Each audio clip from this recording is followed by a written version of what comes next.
Hello. This question of how will we know going forward whether to believe someone when they're telling us things is something that plagues all of us. And to to have somebody tell you, I've been toying with this for a while. I'm looking for any helpful ways that you may know. Um, it's going to be tough for a bit here for me. It is. And in fact, I've taken a mental inventory of anyone I've ever known and revisited whether or not they were lying. Because I think that happens to you. Your whole it's like a hurricane comes in and flips over your picnic table upside down. I say that because the wind is picking up outside from a gorgeous day, and now in Florida, there you go. We're entering rainy season, and here comes a hurricane. I'm joking, God forbid, let's hope not. But what I'm saying is, it comes in like that. It's that sudden, just like this wind started, and it flips over like the picnic table is upside down. So now that's what happens to your belief system when they come in and they tell you a bunch of things like the narcissist does in the love bombing, and they're all lies, and then you realize they're lies. It flips your entire brain over, and it did for me. And I start to think, oh my God, what else have I missed? What else did I miss? Who else lied to me and I missed it? But then I very shortly, it became an obsession to see the truth and only the truth. Now, with education and realizing the reasons for things, my picnic table is flipped back over. I've settled into realizing not everybody lies. And I also settled into realizing that I wasn't as duped as I thought. Somewhere deep down inside, I knew not to trust this person. Even though I continued on that path, I think I can trust my instinct. And I want you to look at yours. If you're in something, regardless of how long it's been, whether you're still in it or can't leave it or about to leave it, something in you, if you're watching this channel, something in you, in us, knows something is off. So I think that's what we can rely on. That instinctual saving defense mechanism that we have, intuition, whatever it is, we can rely on that more so than we think. Just because you're in the relationship with the narcissist doesn't mean you're falling duped to everything they're saying. Yes, we did in the love bombing, but that can be handled, I think, by time. I think we can stretch out the time. Like, I'm going to be careful yet open. I'm going to listen, but then choose and execute my decisions on whether or not I believe what they're saying to me as it relates to my comfort level, my intuition. Are they holding my boundaries? See if they respect your boundaries. See how they, do they listen to you? Are they kind?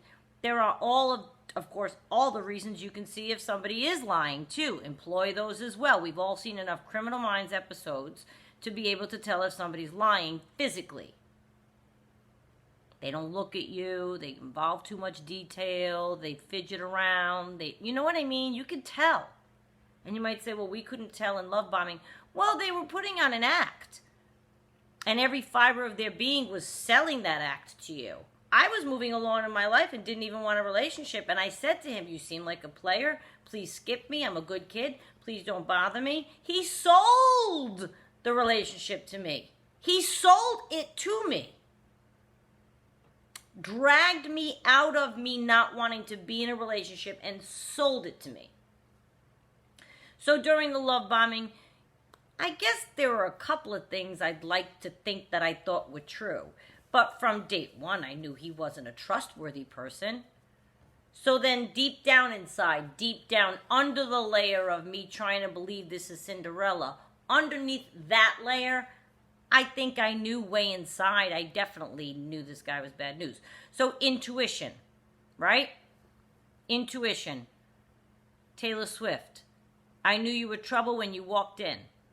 I just heard that song yesterday. I know it's been around, but I'm saying it was just on yesterday. And I thought, girl's onto something. You know when somebody walks in if they're trouble, generally. Now, you got sucked in, you're in a relationship, okay, and you're wondering, how am I going to go forward? I'm hoping I transition into a person who attracts somebody who lives their life the same way that I do, in an authentic way, that they are the same person regardless of who they're around. That can tell you a lot about a person. So in other words, this person that you see talking to you, this is the same person that sits in front of my parents, your parents, grandparents, kids, my daughter. It doesn't matter. I'm the same person everywhere. That takes a lot of work to get to that authentic place, right? These people, if you see that you're with someone, a narcissist typically shapeshift. They shape-shift their personality according to need. So if you're spending time with them, a new person, and you see that, okay, when we were at church with his mother, he was this way. When he was with his friends, he was this way. When he's with me, he's this way. With his kids, he's this way. And it rubs you the wrong way. I'm not saying his mother needs to see his romantic side with you. That's not what I'm talking about. You know what I mean. I'm talking about the integrity of a person, the way they carry themselves. The narcissist shapeshifts. They talk different. They tell stories different. There's this side of them, and then there's this side of them. And then how can you be 8 different people? So if you see that in a person, then they're lying. They're a lying person. That's a liar. That's a lying person's behavior. And I do see that from a mile away generally, because I've known people like that, and I can't stand that. Hi, Min. I can't stand that. People probably want to see you, my monkey. So I think that going forward, we can all rely on the tuition that does sit inside of us. And I think that we can think that we're not as duped as we think we are. And we can rest on the laurels that you know more than you want to admit. So going forward, okay, you're locked in here. You got to get through this narcissist business. But with the new person, before you get locked in, you're going to see those signs. You're going to say, he's coming out a little strong. You're going to say, he's not acting the same way with different kinds of people. You're going to say, his mood is so far off today than it was yesterday. The inconsistencies are red flags. That he can be so up one day, and I'm not saying people don't have different moods, okay? I'm allowing for that. That's not what we're talking about. God bless you. But when dinner most of the time is romantic and he's giving you wine, and love bombing this, and he's chilled the glass for you ahead of your arrival, and then all of a sudden it's dinner and he's not talking to you, okay, so he's either starting to talk to New Supply, or he's wanting to make you feel like nothing that night, or he wants you to be uneasy and doubt where his mind is, or, I mean, you know what I mean? These are ill behaviors. When you say, hey, what's the matter tonight? Nothing. And you know nothing happened between the two of you. There's no argument. And they just won't offer an explanation. Until 3 hours later when they show up and they go, so, you want to watch a movie? Like nothing happened at dinner and they were just quiet for no reason. Which to me that meant, oh, you buttoned up whatever New Supply argument you were having. That's what that behavior reeks of to me. Behind your back. Now he's okay. She texted him back finally. Maybe he was upset at dinner because his New Supply target didn't text him back. Now she did, now he's fine. This is what I'm saying. They shift through the night moods with you. They shape-shift with different people. You know more than you are giving yourself credit for when it comes to your narcissist. And I think we can rely on those things, right? Those things that we know. Those things that we know to be true about our narcissist, even though we ignore them for our own benefit to try to work things out with the narcissist, we know, you know way inside.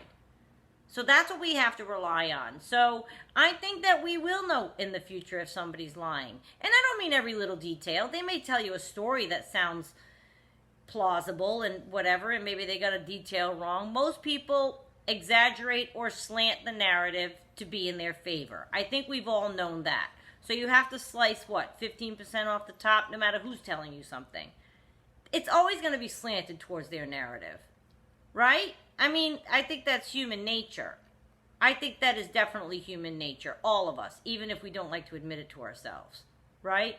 So, you know, your kid's not a brat. They're tired. They didn't sleep last night. This is what I mean. Like, we're always kind of, I think, trying to do that and suit the narrative to paint us in the best light. That just came to mind. I don't know why. But do you know what I'm saying?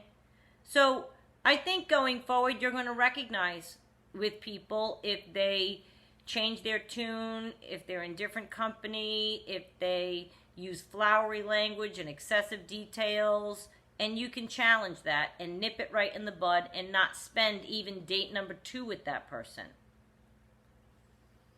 You might find out in the first conversation with a person. You have to be open and listen to the exact signs that you know would have led you to have shut it down with your narcissist had you listened to those signs. Those are the signs that you have to dissect and make yourself realize that they will lead you down the path of knowing whether or not you're dealing with another liar. And it's really that simple. So go back and try to remember, you know what, she's right. I remember that. And I even thought then, ooh, why are you acting that way? Like, you'll remember.